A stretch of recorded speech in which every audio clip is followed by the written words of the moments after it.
What's up, my friends, and welcome into the PHLY Phillies podcast. As always, we broadcast live from the Xfinity Lounge here at the PHLY studios, and we're brought to you by our friends over at Bet365. Whatever the moment, it's never ordinary at Bet365. And TrueMark Financial Credit Union, head on over to any one of their 24 branch locations or TrueMark.com/PHLY to get started today. A happy Friday, a potential Bo Bichette Friday.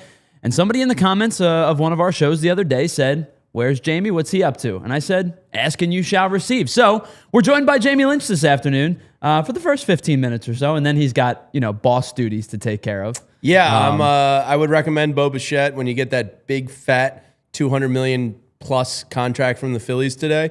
Go talk to our friends over at TrueMark Financial. I'm sure they can get, I don't know if he has kids, but the Greenlight app, I know they have. What's like 4% on $100 million? That's your turnover rate. I do believe, Tyler, that Bo Bichette is a Philly. When I started the show on Monday, I said my biggest concern to the Bo Bichette to the Phillies sweepstakes would be Kyle Tucker signing not in Toronto. Anywhere but Toronto would be problematic for me personally because of the fact that I think that there would be a feel for the familiar. And the familiar, of course, with the Blue Jays would be Bo Bichette re-signing in Toronto. But as I've kind of gathered over the last couple of days, listening to the national beats and hearing what they have to say, it doesn't seem like the Blue Jays I don't want to say want Bichette back because he's an excellent hitter and you want that type of player in your lineup. But it feels like the Blue Jays have potentially... What? It just broke? What Bo happened? Bichette? Bo Bichette to the Mets? What? What? Why? They have Simeon Lindor and Vientos. What?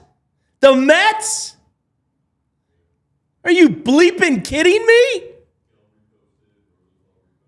Oh, my God. The Mets? Here's the thing. Where's he playing?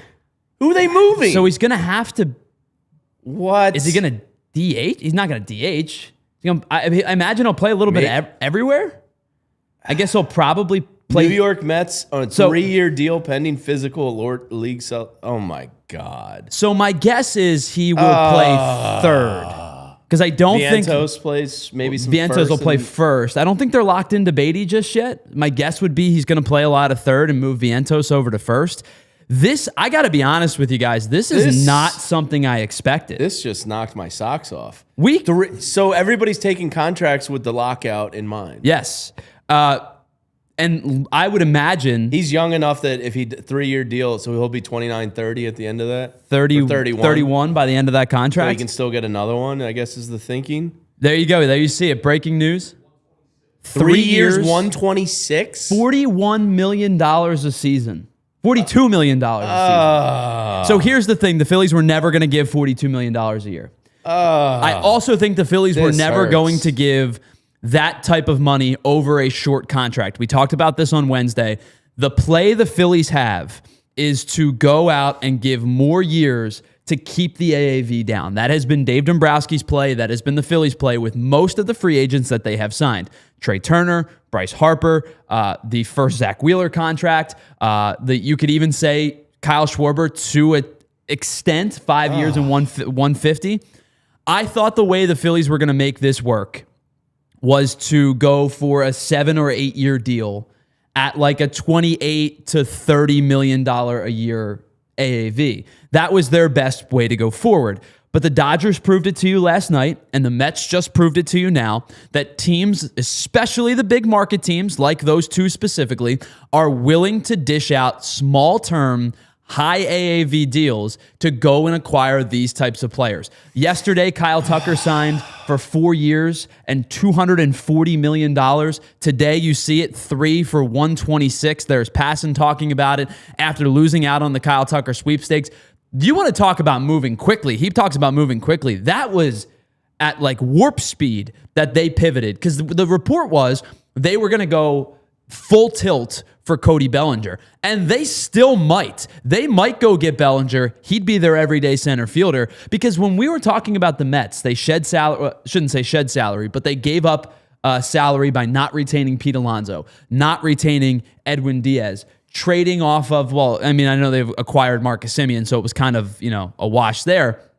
But it felt like they were in the wings waiting, whether it was going to be a big trade for Ketel Marte, a big trade for Tarek Skubal. I thought the reporting last night was they were in a bidding war for Bellinger, right, with the Yankees. What the hell happened? This Steve is Cohen, you pervert. This is an unbelievable quick pivot for the Mets. First of all, nobody's going to want to hear this on the Phillies pod. It's a great move by the Mets to go and acquire a bat to solidify the middle of their lineup, needing some offensive productivity. And they're going to say, who cares about the defensive side of things? The other part of it, the bigger part on a Phillies podcast is, I don't ever think the Phillies were going to be. Ethan in the chat says 2 opt-outs, too, in the deal. So it's a 1-year deal. Everybody's taking. See, this is my problem with. Look, the Phillies have a superpower of giving 13-year deals. Who gives a damn? Right now, players want control over their own destiny, and they're taking contracts with the lockout in mind. So ante up if you want to be serious, because now JT Realmuto's back, and we're essentially running it back. So that's what's going to happen. That's not good enough. You need to give the players what they want. If you have to go hire AAV on a 1 or 2 year deal, then do it. The championship window is closing. So when we talked about running it back, jeez, the players themselves were not necessarily all the same, but the structure was there, right? A defensive-minded, I shouldn't say defensive-minded, but a non-power threat center fielder in Justin Crawford, right? You're replacing what you started the year with. Potentially sucks next year. Right. I mean, there is a chance that the Phillies outfield is going to be amongst the league's worst. There's no question about it. It's competent at best. But if you moved on, right, start the year with Rojas and plug and play Marsh a little bit, you go get Bader, has himself a career year. Your decision is he's probably going to walk to allow Justin Crawford to go play center field, which is fine inside its own decision, which is fine inside itself, right? But if you think about what you've done now in that run it back mode, it's not the same players, but it is a platoon in left with Brandon Marsh and whatever veteran you signed to a 1-year deal, or Weston Wilson / Otto Kemp. It's a platoon in left. It's a contact-driven OBP guy in center field who has a lot of potential. I think there's a lot to be said about getting on base, stealing bags, playing good defense. But your right field... if you have corner outfielders that can get on base and drive in runners, it's fine. That's the thing. You need somebody to be able to drive the runs in, and your right field situation I can't wait is till a they reclamation say, project. Nick Castellanos returning the final year of his contract. JT Realmuto signed to a 3-year deal. Thanks, Dave. I hate it here. So your lineup is going to be, at this current moment, unless something changes and you do go out and acquire Cody Bellinger or someone along those lines. They won't. Your lineup at this current moment is going to be the top 4 that looks exactly the same as it did last year, with an Alec Bohm hitting 4th. Cleanup hitter. Come on down. Adolis Garcia probably hits 5th. JT hits 6th. Marsh hits 7th. And you pretty much have the exact same look. It's not run it back personnel, but it's run it back structure. You do pretty much have the same look now, unless something unforeseen like a Bellinger move happens. This sucks. This blows. I had convinced myself that Bo Bichette was here.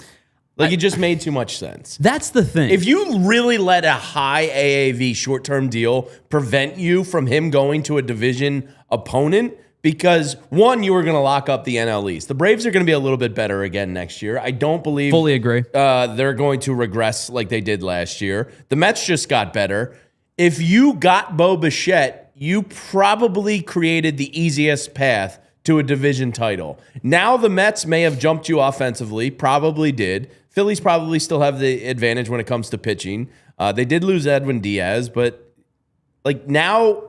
it's up for grabs. The division is completely up for grabs. You went from an obvious, give the guy his money on a short-term deal if that's what he wants, and lock up the division, in my opinion, to it's anyone's division now.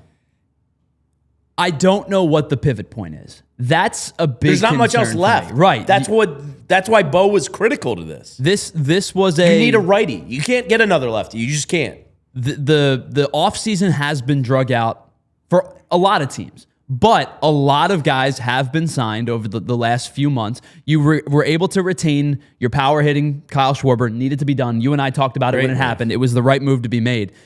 The likeliest turn from that was you still have to go get a right-handed bat to help offset your 2 lefties, to help protect Bryce Harper, to be able to construct your lineup in a way that is a little bit more has a little bit more depth to it, has a little bit more fluidity to it, has some right-left balance. And with a Bichette in that hypothetical lineup, you had the flexibility to say, Schwarber's going to be a traditional cleanup hitter, or Bichette's going to hit 3 and we're going to split the lefties, or you're going to go Schwarber at 2, Harper at 3, Bichette at 4. That one maybe was a little bit more convoluted, but there was options, and optionality existed with this team when Bo Bichette was in the hypothetical lineup. Now that Bo Bichette is no longer a hypothetical, and in fact is not with the team at all because he signs with your rival, now you have to try to figure out what is the next corresponding move in an offseason where most of the moves have already been made.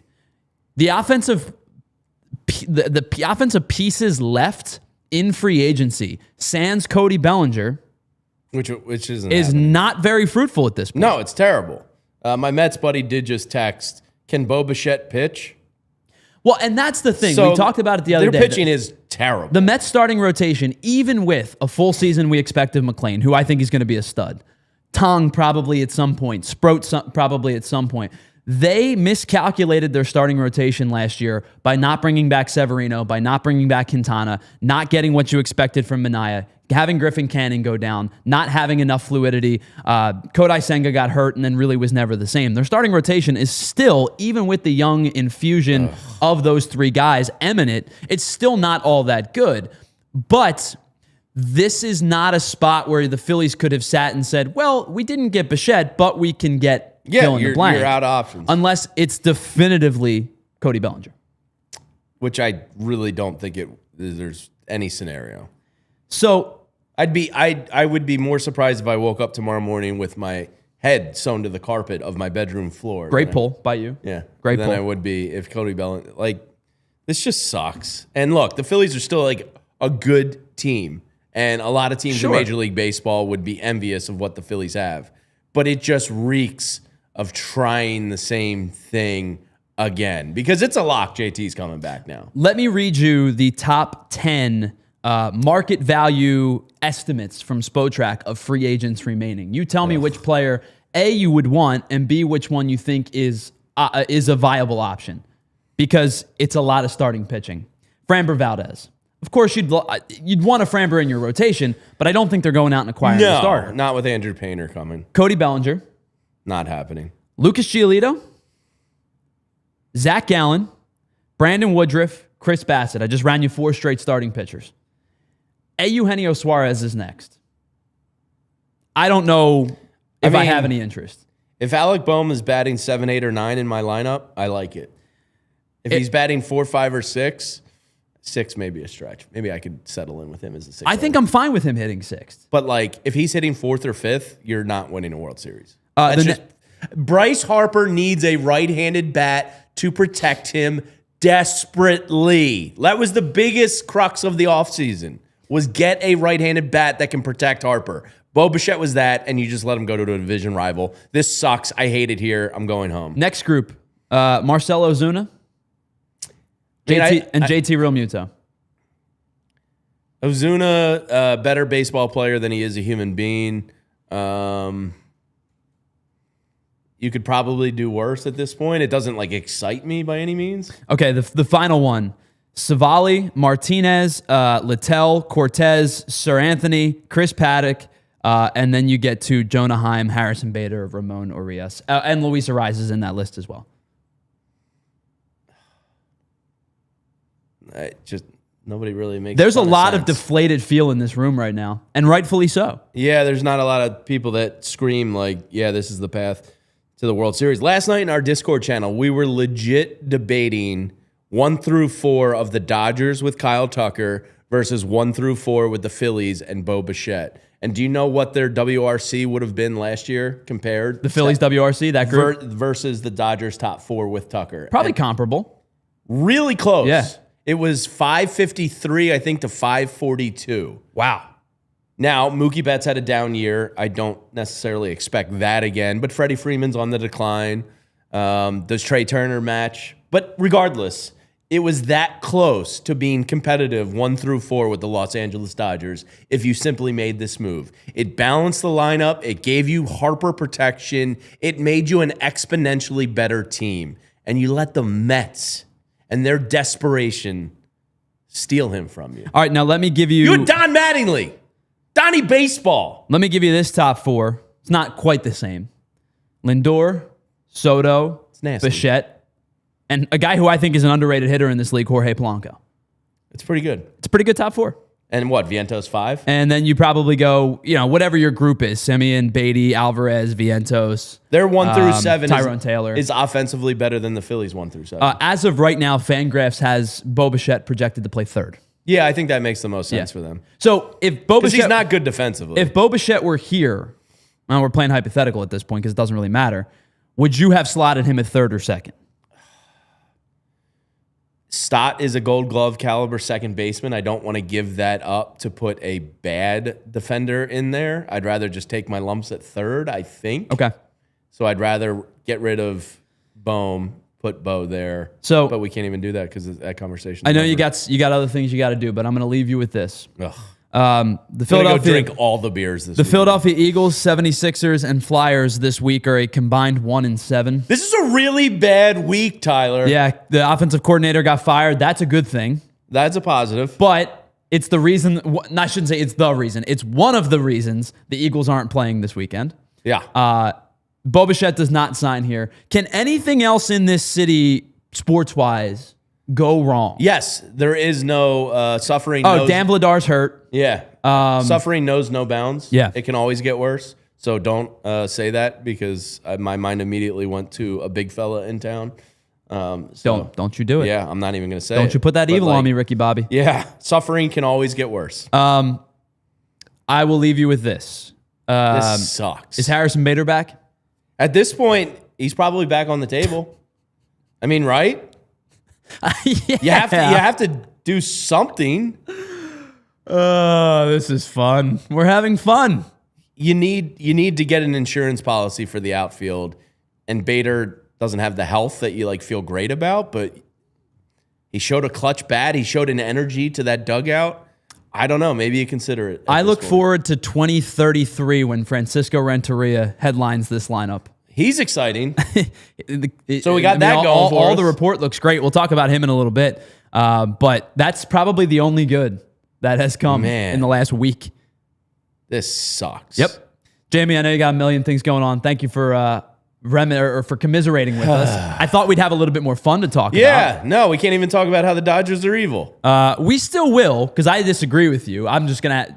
You and I will just have to have that conversation afterwards. Yeah, 2027 is not going to be fun. The MLB lockout. Woo! Get excited. Big thank you to Jamie Lynch for hanging out with us today for the first 15 or so minutes. On the other side, we'll continue to have this conversation. For, I don't know. For us being here. JT Real Muto coming back to the Phillies. Get excited. Whatever it might be. It's the PHLY Phillies podcast. We broadcast live from the Xfinity Lounge, and we'll be right back after this.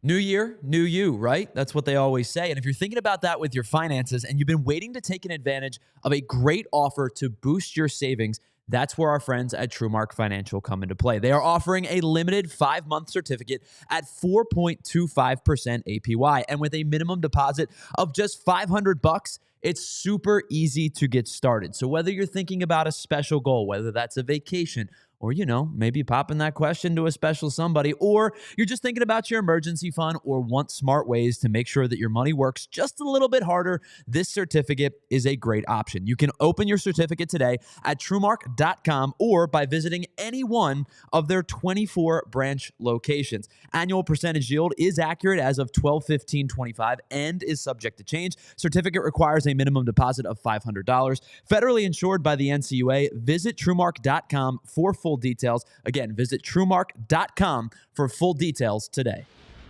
Whatever the moment, it's never ordinary with our friends over at Bet365. You find out why 90 million users worldwide have teamed up with Bet365 because they are the live in-game betting pioneers. You can get in on constantly changing lines, and you can live stream 780,000 different events each and every year across 78 different sporting platforms. They offer awesome early payout across the NHL. If your team goes up by 3 goals at any point, your bet is going to be marked as a winner. And how about this? Right now, new users who sign up with Bet365, use that promo code on the bottom of the screen there, PHLY365, deposit $10, place a bet for just $5, and you'll get $200 back in bonus bets, whether your bet wins or loses. You can use that bonus bet money on spreads, totals, player props, futures, and a heck of a lot more. You find out why it's never ordinary with our friends over at Bet365. You must be 21 and physically located in PA. If you or someone you know has a gambling problem and wants help, please call 1-800-GAMBLER. Welcome back to the PHLY Phillies podcast. Tyler Zulli. Big thanks to Jamie Lynch for stepping in for the first 15 minutes or so. And a big thank you to Lindsay for producing today's show. Ethan's off today. And Lindsay, I know you have a million things going on here at PHLY today. You got the PHLY Eagles show coming up, which maybe it's a little bit more fun than what we have. But thank you for being a part of today's show as well. If you are just joining us, you missed a lot in the first 15 minutes of the show. Bo Bichette is signing a 3-year deal worth an absurd amount of money with the New York Mets. And not only does it really suck that he's signing with the Mets, but the productivity that we discussed over the last couple of weeks is going to be sorely missed in the Phillies lineup, that hypothetical productivity that we talked about. Take a look at his numbers from last year. And listen, with Bo Bichette, you know exactly the good and the bad. But let's take a look at his numbers from last year just to kind of prove the point for a second. Just under 600 at-bats last season with the Blue Jays, he hit .311, had a .483 slug, had a .840 OPS, hit nearly 20 home runs, drove in over 90, had 63 extra base hits in a large part due to his ability to put the ball into the gap, and he had quite a bit of a high number of doubles last year. And that number at the bottom, that's the one that I think a lot of people were turning to. Obviously, the .311 average is huge, but 4 times in his career has he been in the top 5 in the American League in hits. And then you take a look at the Baseball Savant page. There's a lot of red for a lot of good things. Now, the one thing that a lot of people have pointed to is his chase rate, which, yes, it is particularly low. It's a lot of blue with that chase rate number. And the bat speed is slow. So the worry, I guess, would be as he gets a little bit older, maybe it slows down just a little bit. But the thing with Bichette, with that chase rate that is not pointed to enough, is that, yes, Bichette chases at a decent clip, but his chase contact numbers are really, really good. His hard hit percentages are good. His barrel rates are good. His average exit velocities are good. And then you remember what we told you a couple of weeks ago when we were talking about what he would have looked like in the 2025 Phillies lineup. He would have been top 5 in pretty much every statistical category, and in most of them was either first, second, or third. The average, the amount of hits, the on-base percentage. The only things that he would have trailed were RBIs, where Schwarber had 132. Were home runs, he would have been tied for third with Max Kepler. The only 2 more were Schwarber and Harper. The OPS, the same thing. Schwarber and Harper were the only ones better than Bichette's 840 from a season ago. Bichette has an elite bat-to-ball ability. An uncanny ability to make contact with the baseball and square it up. The one stat that Anthony has talked about a ton over the last couple of days is Bo Bichette's ability to hit breaking balls and off-speed pitches. The one that I keep hearkening back to is his numbers with runners in scoring position and his splits against lefties and righties. They're almost identical. We'll find you the exact numbers in just a second. I'm going back through my notes to try to find them. But the point is, the guy that you would have been able to plug into your lineup and hit second or third or fourth. Really, there was a lot of variation in that, and it gave the Phillies not just flexibility, but optionality in what their lineup construction could look like. It gave them depth. It gave them the ability to say, we have protection for Bryce Harper if we need it. We can split the lefties and put Bichette at third and figure out who you want as your cleanup guy versus your 2-hole. You can leave Kyle Schwarber at 2, still split the lefties, and have Harper hit 4th if you wanted to. I wouldn't move him down in the lineup, but I'm just giving you the scenarios that would have played out, within the construct of a season. It would have given Rob Thompson and this staff an extra piece to be able to utilize over the course of 162 games. Now, we know the bad of Bo Bichette. He's not a particularly strong base runner, and his defense is lacking. He was in the bottom 10 in terms of fielding run value, in terms of outs above replacement. His numbers stacked up against other shortstops, against other middle infielders, are not particularly good. You would have had to work through some defensive deficiencies, and whether he was going to play third or going to play second, you would have absolutely had to work through some defensive deficiencies. But the elite bat-to-ball skills and the ability to stretch a lineup that desperately needs depth and protection for its two power-hitting lefties would have been more than enough to suffice. The Phillies were never, ever, ever going to go to a short-term deal and give up the type of money per year that the Mets did. The Phillies' strength in contract negotiations has always been the ability to stretch out the money by giving more years. And for guys that are in their mid-20s or early 30s, sometimes that security is a good thing. Sometimes you have the ability to say, hey, if I get an 8-year deal, I could conceivably finish my career in a city of my choosing. I could conceivably finish my career with a team that has played in the postseason each of the last 4 years. Now, there hasn't been World Series aspirations like we had expected over the last couple of seasons, but you would have been able to control that fate. Now that you don't have that ability with Bo Bichette, it's just a question of what if. And I'm trying to go through the comments here to get to this Bob Nightingale piece tweet that you guys are all talking about here. Okay, here it is. Bob Nightingale. The Phillies had agreed to Bo Bichette's request for $200 million last night and believed that they would sign him until the Mets swept in with a 3-year, $126 million deal.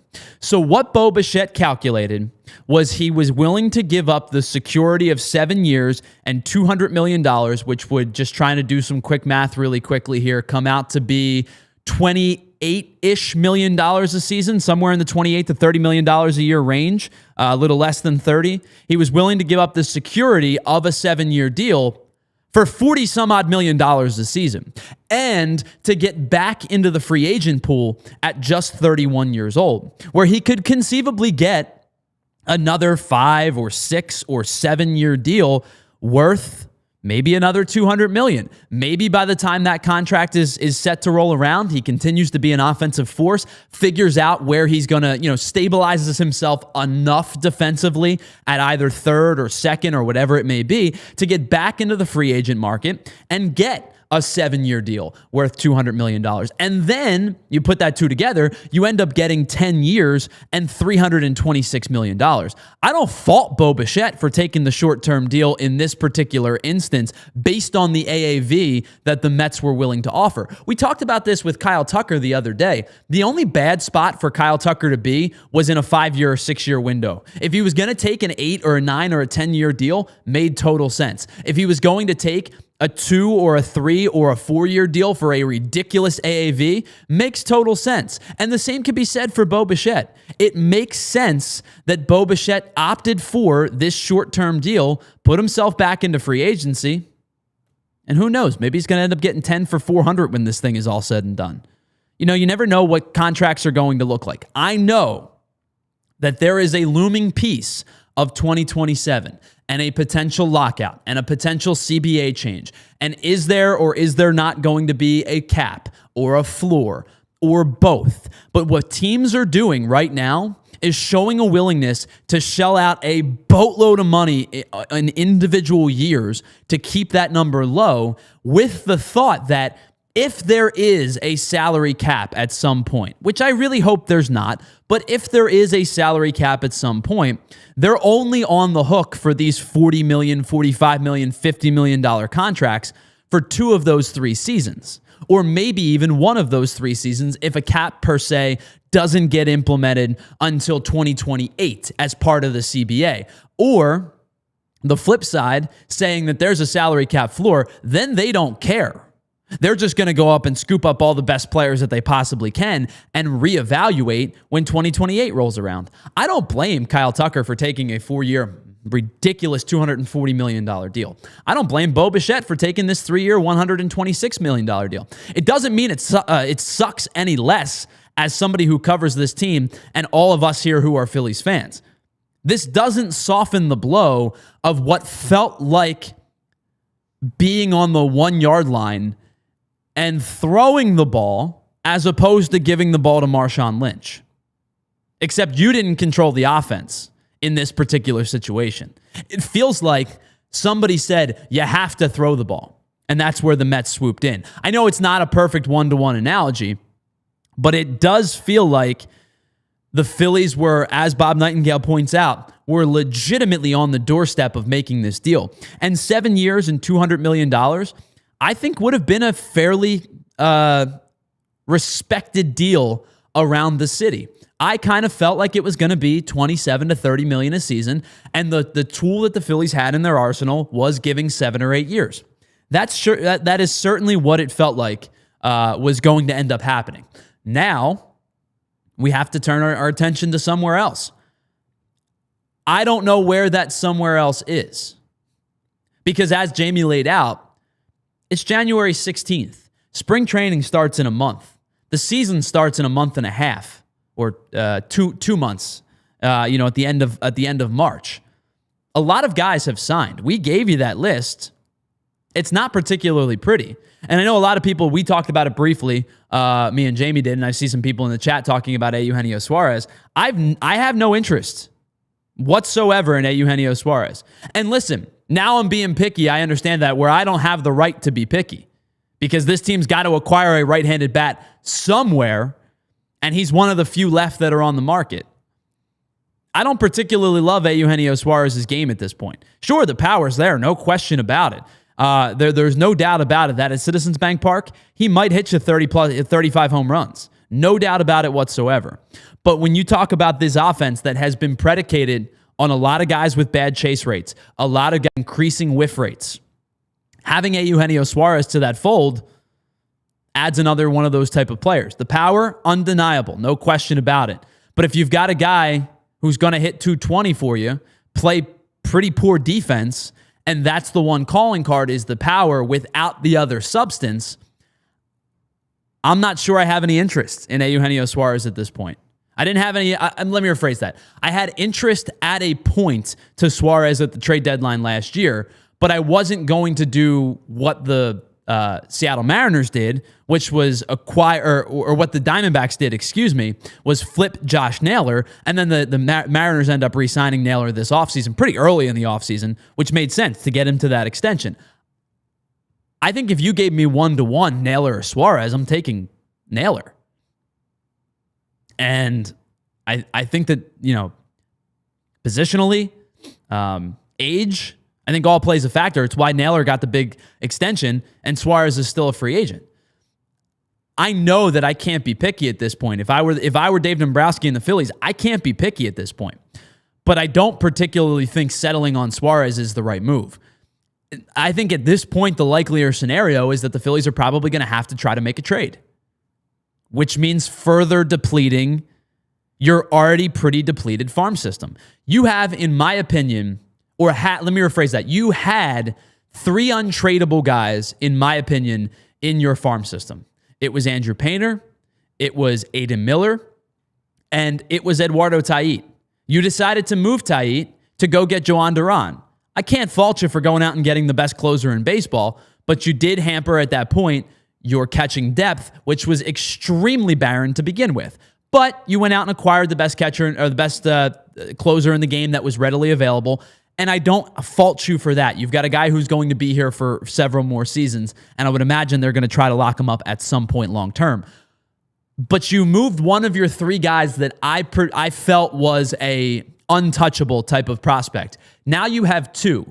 I think Justin Crawford can be a serviceable major league player. If the right move came about, I would have traded Justin Crawford last season. I think Aaron Escobar is going to be a good player. But if the right move came about, I probably would have traded Aaron Escobar at the deadline as well. Everybody else, At that point, I think I would have been willing to move on from, if the right move came about. This is a pretty depleted farm system. It's better than it's been. Think about like the mid-2000s where the cupboards were just absolutely barren. It's better than it's been, but they're still not in a spot where you can just kind of freely, willy-nilly trade any prospect that you want to go and acquire, a certain type of player. The return has to match what you're looking for. But I don't think the Phillies are in a spot now to be able to be picky. They are not in a particularly good spot if you're trying to add to this core. Bichette felt like, to me, the last big-time free agent bat that the Phillies would acquire in the Bryce Harper era. Now, that may just get kicked down the road one season, but that sure felt like, to me, this is the last stand, if you will. Not to say that the window would have been closed immediately, but as your aging core gets older, it certainly felt to me like this was going to be the last stand of bringing in another high-touted, high-paid, high-year free agent. And you didn't get it done. And so this offseason, you have failed to acquire any one of the younger, accessible pieces in terms specifically of the 3 Japanese players. I would have loved to see the Phillies go and acquire Tatsuya Imai. I've made that very clear. But Kazuma Okamoto was another guy that I would have, spent some money on, and the Blue Jays ended up making that deal happen. I was not a huge fan of Murakami, but seeing what the White Sox gave up for him, I think that that's a really good deal for them. So you've not been able to acquire the services of any of the 3 big international players in terms of the Japanese market. You've now missed out on Bo Bichette. You were never going to be players in the Kyle Tucker sweepstakes, especially if the Dodgers were willing to go with a $60 million a year AAV. And so at this point, Bichette felt like that last stand, the final call to what this core can add to. That doesn't mean the Phillies are going to be a bad team. This team has made the postseason each of the last 4 years. I think they're still a postseason team in 2025. But that to me felt like the last addition, last big addition that they were going to be able to make monetarily speaking without giving up prospects. And they were unable to get it done because the Mets came in with less years but much higher AAV. And so now, where do the Phillies go? I'll be honest with you guys. I don't know. I really don't know. This has been a misallocation of funds by Dave Dombrowski because John Middleton has given the Phillies the ability to spend money. And as I said on Wednesday's show, it's not carte blanche absolution of every move that Dave Dombrowski has done by saying the Phillies have a tool in their arsenal of giving these extra years. Because you have $38 million right this moment tied up in a guy who nobody wants in Nick Castellanos, especially for the money that you're paying him, and Taijuan Walker, who was better last year than he was 2 years ago, but you're still going to have to pay a chunk of that salary if you were to trade him. And the likelier case is because of the Phillies' depth that is, questionable at the starting rotation at the current moment, he's going to start the year in your rotation. So $38 million are currently being tied up on a 5 and a right fielder who you don't expect to play. That's a big difference in the ability to what you can spend and what the ability to what you should have been able to spend. I'm not saying every GM gets everything right. I'm not expecting Dave Dombrowski to get everything right. But those 2 misallocations of funds for 2026 specifically are a big reason as to why the Phillies have been shut out of big-time signees other than returning Kyle Schwarber. We can continue to talk about this. I have breaks to hit. I apologize to Lindsay, who I know I'm behind, and Ethan Hartley's actually going to join us in just a little bit. He's traveling today. I think he had like a 4 a.m. flight or something like that. But we're going to check in with our buddy Ethan on the other side. It's the PHLY Phillies podcast. We broadcast live from the Xfinity Lounge. We'll be right back after this. All right, so you found your special someone, that person that you want to spend the rest of your life with. Now you know what the next question is. Well, before you even pop that question, you're going to have a million different questions about the perfect ring for your partner. That's where our friends at Bucci Jewelry and Design come into play, because you don't know, or maybe you don't know what the 5 C's are, how much money you're able to spend, what your budget is going to get you. It is a stressful experience. I've been there. That's why working with our friends Joe and Michelle at Bucci Jewelry and Design has been a game changer. They make the process seamless. They make you feel like family. You're not just a customer to them. You are one of one. They actually listen to you. They help you figure out what your partner is going to love, and then their team designs something completely custom right there in-house. There's no pressure. There's no pushy sales vibes. It's just good people who love what they do and do what they love. So next time you need that perfect piece, go see Joe and Michelle at Bucci's Jewelry and Design. 30 plus years in the game, voted Philly's #1 jeweler year after year. Over 1,000 5-star reviews. You can check them out at BucciJewelers.com and tell them that we here at PHLY sent you. All right, with the winter months in full swing, you know that means we have an incredible slate of sports across a bunch of different platforms, whether it be pro football playoffs about to start, college football playoff in full swing, and how about this, pro hockey, pro hoops, and college hoops, all right there for your watching enjoyment. And if you call yourself a sports fan, you have to get Xfinity. There's no lagging, no buffering, no switching between apps. It's just the best sporting destination where you can find all of the best games and your favorite teams all in one place. It's the perfect fan flex where you get all of that action right there in your living room. And with crystal clear optics, enhanced sound with 4K, it's going to feel like you're at the arena or at the stadium anyway, and you don't have to worry about battling traffic and paying for tickets. And sometimes you can have up to 4 games going at once with the quad box, because why not? You can. And on top of that, you get real-time notifications and live stats right there on your TV. So next game day, make sure that big fan in your life isn't a big fail. Tell them to learn more at Xfinity.com. Xfinity, imagine that. I hate it here. I want to go home. This sucks. Welcome back to the PHLY Phillies podcast.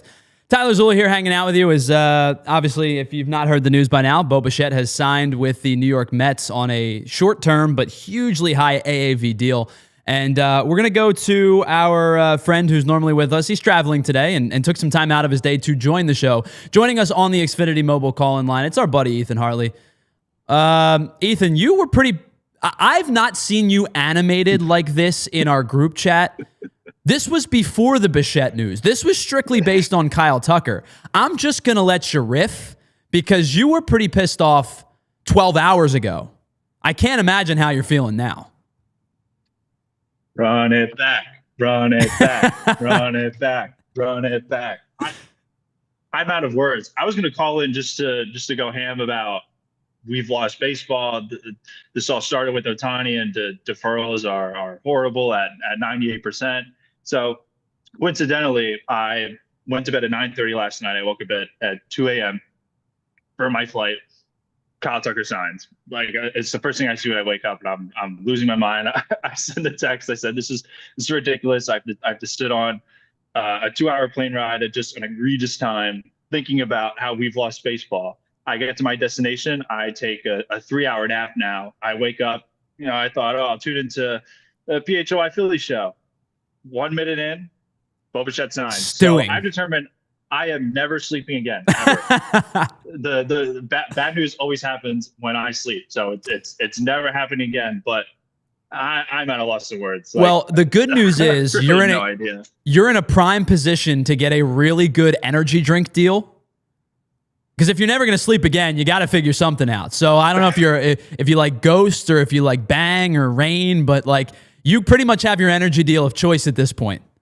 I think I'm going to need some kind of third-party injections that just give the caffeine, straight into my veins, and I don't know, somehow find a doctor who's got a miracle cure to say, oh, you can have 100% productivity, never sleeping again, and I don't know. I'll probably die within 5 years, but that's okay. No bad news for the Phillies. I will take that risk. So I don't know if you heard the report from Bob Nightingale, but basically it was that the Phillies had agreed to Bichette's request of 7 for $200, and then the Mets swoop in with that big AAV.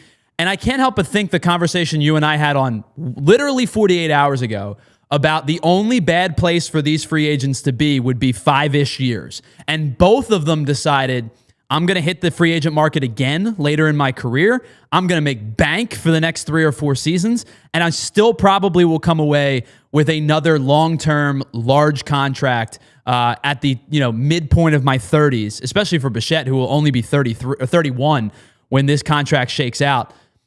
I said to you on Wednesday, my fear is a short-term deal, especially if Tucker doesn't sign with the Blue Jays. It was worst-case scenario for the Phillies. Well, I think there's two ways to look at this, and both of which are pretty horrendous. Either the Phillies are outdated in their negotiation tactics with players and that, years don't really matter at that point anymore, or that's the case in this offseason because of the lockout and players know that, and the Phillies just, kind of have their head in the sand and say, oh, we'll do the same plan.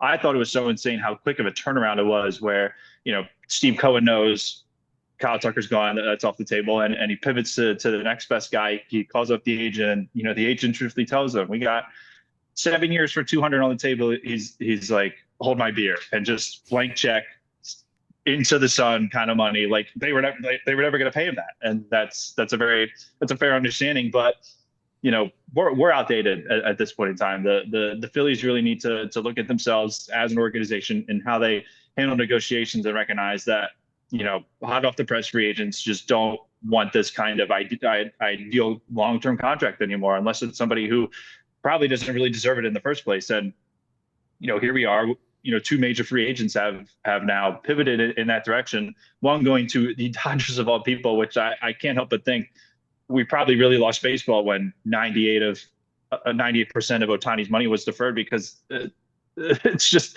time after time again. I don't even know how they do. I can't even imagine what their payroll's at. Like those numbers just can't comprehend to me. And what I think of just normal sports where, is there a spending cap? No, there's not. And they're just shooting it away. It's insane to me. To your point here, the Dodgers right this moment are paying just under $162 million in tax payments alone for the 2026 season, which, by the way, is larger than 10 Major League Baseball teams' payrolls. So I know you wanted to riff about the Dodgers to begin with. Jamie did as well. We just didn't get a chance to get to it. They're $161.95 million right this moment in tax payments, which, again, is larger than 10 teams' payrolls, including the Reds and Brewers, who both made the postseason last year, the Guardians, who also made the postseason last year, and then, of course, your teams that are pretty historically low spenders, like the A's, the Rockies, the Pirates, the White Sox. But 3 postseason teams have less of a payroll than the Dodgers are paying in tax payments alone. Yeah. The baseball's lost. I feel like that's enough said. It is such an unequal balance in how this league chooses to allow its organizations to run with their finances. And, we talked about the equal revenue sharing. I mean, that's a problem in itself. I'm not even sure a floor will necessarily start if these are just, egregious amount of blank checks that are going to these players that say, here, whatever it takes. I mean, again, Bichette was never going to sign here for that amount of money. And just to see that, like, it was clearly it was a desperate move by the Mets, absolutely. But it makes a lot of sense. They needed it at this point with how they choose to run their organization and how much money Steve Cohen knows he's able to spend and do whatever it takes. The Phillies are just outdated. So one of our comments, Joe Tiz puts in the chat, says Phillies were used as a bargaining chip. Boris played Dombrowski, basically. And I think two things can be true. That point, probably true. I would say that the Phillies offer was used as a bargaining chip. Now, I don't think the Mets were 100% expecting to sign Bichette, because they probably very much were in on the Kyle Tucker sweepstakes, but pivoted very quickly in what seems to be in the early morning hours, would be my guess, to make that offer available. So I think while the Mets were not necessarily thinking about Bo Bichette trying to get Kyle Tucker, not entirely wrong to say that Boris Klein and Scott Boras, who know what they're doing or have been in this game for a long time, did use the 7 years and, hey, we got a long-term deal, but if you want to come in and swoop in with a shorter deal with more money attached in terms of per year, then by all means, go ahead and do it. And so I don't think, I'm not 100% to that point with Joe Tiz, but I do think there's validity to say that they were, kind of played in this situation a little bit. Yeah. And Boros clients that we've seen hold out to the very last minute possible. I think in sequence, that certainly is something to consider, that, maybe I don't know. On one hand, I'm sure he had to legitimately consider if again, like let's play it out the other way. The Mets sign Tucker, and then where does Bichette stand? Like then it's between probably the Blue Jays and the Phillies at this point in time, which I'm not sure. In my quick scan of the internet, I haven't seen a Blue Jays final number or final contract that they've offered, but it is just the scale is really tipped and it's out of the Phillies' favor. The Bichette thing to me, that was just me kind of playing speculation. That was the turning point, is if Tucker doesn't sign in Toronto, the Blue Jays could be back in play. But reports were that I think the Blue Jays are pretty content with rocking with Ernie Clement and Nathan Lucas in the outfield, and I guess Addison Barger will eventually move back to the outfield at some point. And obviously Jimenez is a defensive wizard, not much of a bat, but a defensive wizard still. I think while they know they're going to miss Bichette's bat, I think their lineup is constructed in a way that they're content enough. They added Okamoto to the fold. He's going to probably play third. I think they're content with their lineup, and they've done a lot of spending, right? They brought Dylan Ceason. It was pretty much the first salvo of free agency, which feels like a million years ago. But they brought Ceason. They got Okamoto. They went back to the who was the other starter that they signed? Went over to Korea, I believe, and then came back. Cody Ponce. Yes, Cody Ponce they signed as well. So the Blue Jays were within a game and probably a couple of big-time Dodger moments from winning a World Series, and they said, we're not satisfied. And that was kind of my rationale to there's probably a positional deficit, but Bichette's bat is so good that they could be players if the Blue Jays don't sign Tucker. Instead, Tucker signs with the Dodgers, Bichette quickly signs with the Mets, and the Blue Jays, they're not sweating it all that much because their lineup is still going to be very good. The team sweating it, of course, is the Phillies. Right, for doing this again and again over again. I mean, you're looking at, I almost feel like an NCAA Cinderella type run, just in terms of all odds counted against you at this point in time because of just what we've seen over and over again. And that, it's the label's clear as day. These players drop the ball in the playoffs at this point in time, and even the manager, I think, really switches up his decisions, how he chooses from regular season to postseason to a point where it's almost totally unrecognizable. So I don't know if that happens again. I mean, obviously that's still a long ways away, but no, things are grim and things are dark in Philadelphia, considering all the other stuff that's happened in the past week. So the one name that I've brought up to you a couple times, if the Phillies were to go out and make a trade, the one name that I've brought up to you a couple times is Wilyer Abreu. I don't think Boston's willing to move him. I think if they want to make a trade, they'd probably start with Duran before they started with Abreu. But they've got a surplus of outfielders in Boston. I think if there was to be a move to be made, maybe there's a connection there. But they also now have a surplus of starting pitching. So I would wonder if maybe they want to move one of those guys for a third baseman, in that regard. So I think the options for the Phillies have become pretty limited. Yeah, and now you're looking at trading instead of just signing with the money that you had. And now, this is almost a major win for JT Realmuto because he knows he's going to come back at, probably the money in years and, whatever the details that he originally wanted and the team didn't want to budge at this point. And maybe even they used, well, we're just going to pivot to Bichette as a bargaining chip if you don't want to, settle down your expectations. And now, that leverage is totally out the window. So I can probably almost expect them back, and any kind of trade that would happen at this point, I mean, one, hurts the long-term vision of the Phillies, which at this point, their backs are against the wall and just have to kind of keep throwing the darts at the wall and see whatever works. So, who knows what kind of value you get out of those guys, but yeah, there are options for sure. I think Abreu is a pretty legitimate player who can plug in that spot if you can get off of Nick Castellanos' money and somehow, but it's a really horrible spot, and again a really bad misallocation of funds, and I think these are huge in terms of jobs on the line type of projections that you're looking at for Dave Dombrowski especially. Ethan, I hope you have some fun this weekend. Enjoy your weekend. Maybe disconnect for a little bit.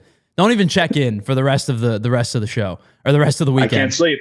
Well, you can't sleep, so. But I hope you go have some fun. I appreciate you joining us, my friend. We'll see you on Monday. Safe travels back home. I'm glad you made it safely there. Enjoy your weekend, and we'll talk to you again on Monday. course. Thank you for having me on at last minute. I did not expect this whatsoever, but it was a fun time. You're the best, Ethan. Thanks so much. Enjoy your weekend, your trip away. There he is, Ethan Hartley, our producer, who's taking some time away and hanging out with some friends and whatnot this weekend. So I hope you enjoy your time.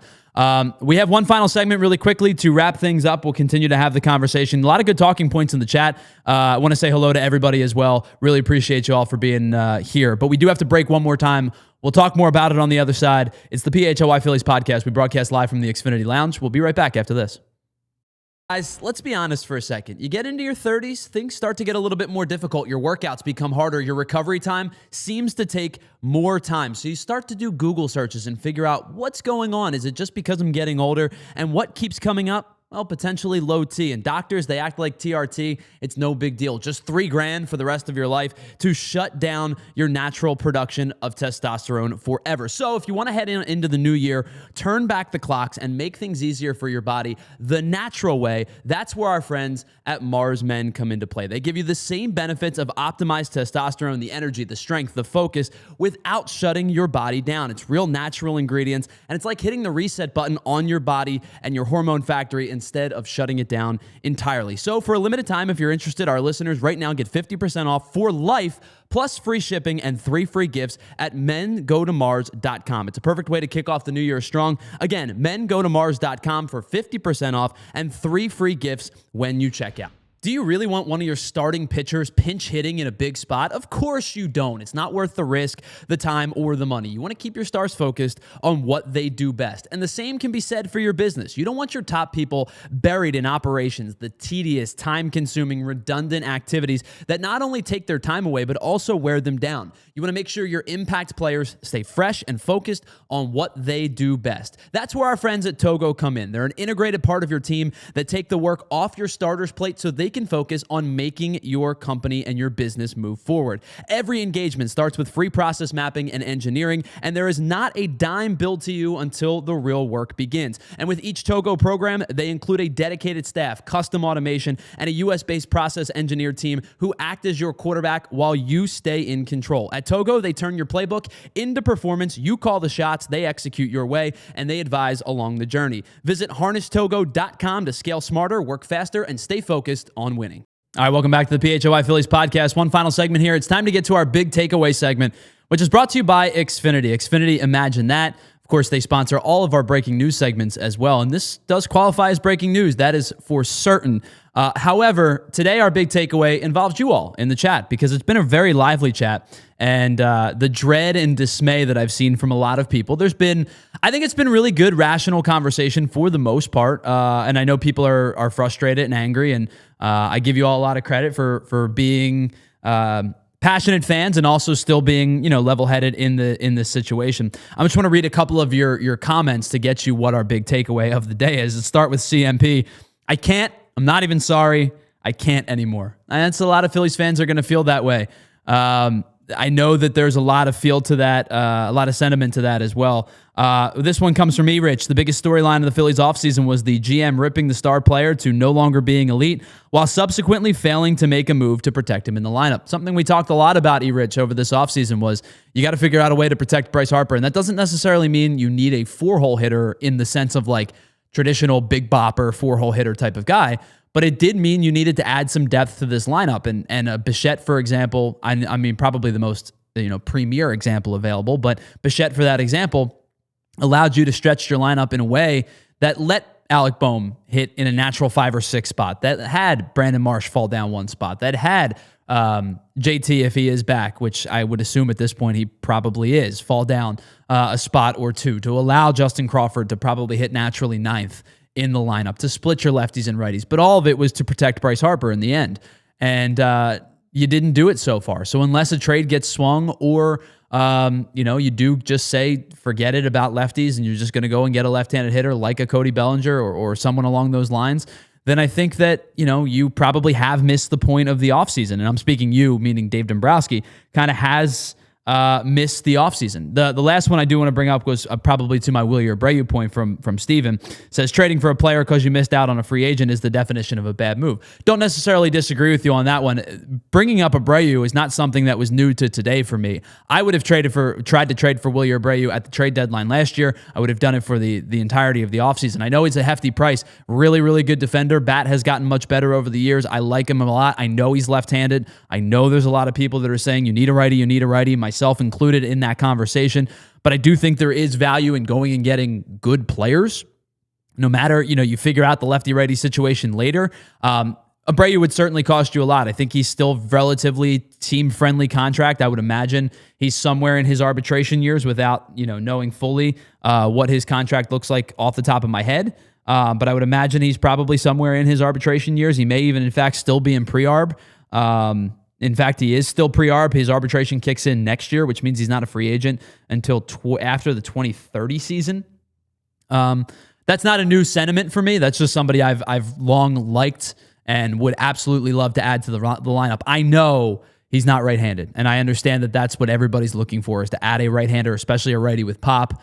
It doesn't fit everything you're looking for, but it would have made you better along the way, no doubt about it.